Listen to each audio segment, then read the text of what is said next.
नमस्कार, जय श्री माताजी। मी धनश्री स्वरवेद रेसिपीमध्ये आपले स्वागत आहे। पाऊस पडायला सुरुवात झालेली आहे, रानामध्ये रानभाज्या उगवायला सुरुवात झालेली आहे। आज मी तुम्हाला खानदेशी पद्धतीने तरोट्याची रानभाजी बनवून दाखवणार आहे। बरेच भागामध्ये या भाजीला टाकळ्याची भाजी पण म्हणतात। तुमच्या भागामध्ये या भाजीला काय म्हणतात मला कमेंट करून नक्की सांगा। ही भाजी कफ, वात या आजारांवर उपयुक्त आहेत। तसेच त्वचेच्या रोगांवर गुणकारी ही रानभाजी आहे। त्यामुळे प्रत्येक पावसाळ्यामध्ये एक वेळा तरी ही रानभाजी खाणं गरजेचं आहे। तरोट्याच्या भाजीचे मी हे पावशेर पानं तोडून घेतलेले आहे। तरोट्याची भाजी शक्यतो आणताना अशी 2 पानं किंवा 4 पानं असलेलीच भाजी आपल्याला तोडून आणायची आहे। आणि या भाजीचे फक्त आपल्याला पानं घ्यायची आहे।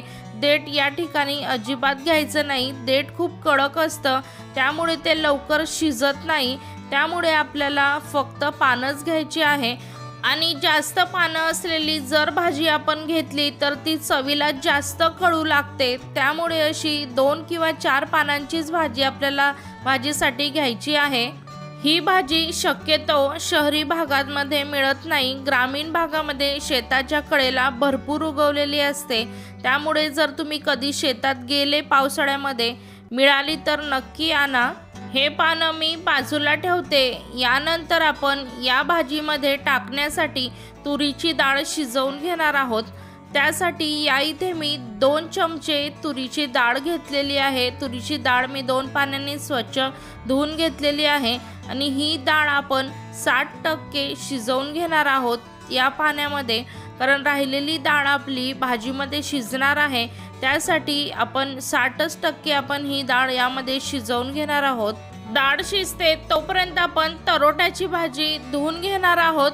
पावसाळ्यामध्ये ही भाजी उगवते आणि आपण आणतानाही 2 पानांचीच तोडून आणलेली आहे। त्यामुळे पाऊस पडतो तेव्हा या पानांवर भरपूर माती उडलेली असते। त्यामुळे ही भाजी घरी आणल्यावर 2 पाण्याने अगदी स्वच्छ आपल्याला धुवून घ्यायची आहे। तरोट्याची भाजी मी 2 पाण्याने स्वच्छ धुवून घेतलेली आहे। यानंतर आपण जी डाळ शिजत ठेवली होती ती डाळ शिजली का बघूयात। डाळ आपली 60% शिजलेली आहे। ही डाळ मी अशीच बाजूला ठेवते। यानंतर आपण तरोट्याची भाजी शिजवून घेणार आहोत। त्यासाठी मी या पातेल्यामध्ये सर्व भाजी टाकून घेते। यामध्ये मी जवळजवळ 3 ग्लास पाणी टाकून घेणार आहे। आणि अगदी झेपत्या पाण्यामध्ये ही भाजी आपल्याला शिजवून घ्यायची आहे। भाजी शिजवल्याने या भाजीमधला जो कडूपणा असतो तो या पाण्यामध्ये निघून जातो आणि भाजी ही चवीला कमी कडू लागते। त्यासाठी आपल्याला भाजी शिजवून घ्यायची असते। 20 मिनिट भाजी पाण्यामध्ये शिजलेली आहे। आपली भाजी छान शिजली का ते बघूयात। या भाजीचे पानं कडक असतात, लवकर शिजत नाही। त्यामुळे या भाजीला मला शिजवायला 20 मिनिटं लागले। आपण चेक करून बघूयात भाजी शिजली का ते। असे पानं आपल्याला दाबून बघायचे आहेत। जर ते असे चुरले गेले तर समजायचं आपली भाजी छान शिजलेली आहे। या भाजीमधलं सर्व पाणी आपल्याला काढून घ्यायचं आहे। आणि पुन्हा मी ही भाजी 2 पाण्याने स्वच्छ धुवून घेणार आहे। म्हणजेच राहिलेला यामधला भाजीचा कडूपणा पूर्ण त्या पाण्यामध्ये निघून जाईल। भाजी मी 2 पाण्याने धुवून घेतलेली आहे। या भाजीमधलं पाणी निघण्यासाठी मी ही भाजी अशी हाताने पिळून या भाजीमधलं सर्व पाणी काढून घेते। आणि ही भाजी अशी मोकळी करून या प्लेटमध्ये ठेवून घेते। सर्व भाजी मी पिळून या प्लेटमध्ये टाकून घेतलेली आहे। ही भाजी अशा प्रकारे मोकळी आपल्याला करायची आहे। ही भाजी मी बाजूला ठेवते। यानंतर मी गॅसवर कढई ठेवलेली आहे। या कढईमध्ये मी 2 पडी तेल टाकून घेते आणि हे तेल आपल्याला गरम होऊ द्यायचं आहे। तेल तापलेलं आहे। तेलामध्ये मी जिरं टाकून घेते। जिरं तडतडलं आहे। यामध्ये मी मोहरी टाकून घेते। मोहरी पण तडतडली आहे। यामध्ये मी 2 पाकळ्या लसूण कट केलेला आहे तो टाकून घेते। यानंतर मी एक कट केलेला कांदा यामध्ये टाकून घेते। आणि कांद्याला छान गोल्डन ब्राऊन कलर येत नाही तोपर्यंत हा कांदा आपण या तेलामध्ये तळून घेणार आहोत। अशा छान छान आणि नवनवीन रेसिपी तुमच्यापर्यंत सर्वात पहिले पोहोचण्यासाठी माझ्या स्वर्वेद रेसिपी चॅनलला सबस्क्राईब करा। त्या शेजारील बेल आयकॉनचे बटन नक्की दाबा, म्हणजेच मी जी रेसिपी टाकेल ती सर्वात आधी तुमच्यापर्यंत पोहोचेल। कांद्याला गोल्डन ब्राउन कलर आलेला आहे। यामध्ये मी अर्धा चमचा हळद टाकून घेते, 2 चमचे मिरची पावडर टाकून घेते, चवीनुसार मीठ टाकून घेते। कांद्यामध्ये जर मीठ टाकलं तर सर्व भाजीमध्ये छान मीठ मिक्स होतं, त्यासाठी कांद्यामध्येच मीठ टाकून घ्यायचं आहे।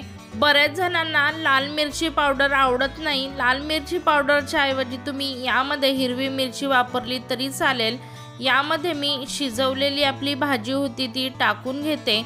यानंतर आपण जी तुरीची डाळ शिजवली होती ती पण मी यामध्ये टाकून घेते। यानंतर आपण शेंगदाण्याचा मी 2 चमचे कूट घेतलेला आहे तो मी टाकून घेते आणि हे सर्व आपण छान असं मिक्स करून घेणार आहोत। यामध्ये जर तुम्ही तुरीची डाळ नाही घातली तरी चालेल, कारण बऱ्याच वेळा बऱ्याच जणांना या तुरीच्या डाळीने ॲसिडिटी होते किंवा बऱ्याच जणांचं तुरीच्या डाळीमुळे युरिक ॲसिड वाढतं।